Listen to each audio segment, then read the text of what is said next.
এই পৃথিবীতে মানুষের আসলে আল্লাহ ছাড়া আপন বলতে আর কেউই নাই। এটা আপনি ততক্ষণ বুঝবেন না যতক্ষণ পর্যন্ত আপনার কাছে ধন সম্পদ অর্থবিত্ত রয়েছে।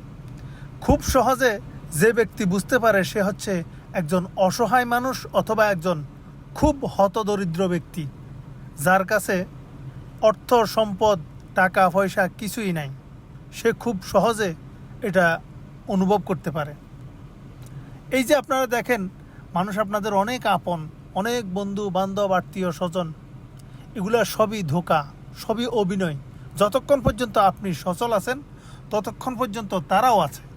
আপনি যখন বিপদে পড়বেন, আপনি যখন হতাশ, আপনি যখন অসহায়, আপনি যখন দরিদ্র সীমার নিচে বসবাস করতে করতে চোখে অন্ধকার দেখছেন, দেখবেন আপনার আশেপাশে আপনার সেই সব আপনজনের কেউ নাই, আপনার সেই সব বন্ধুবান্ধবের কেউই নাই।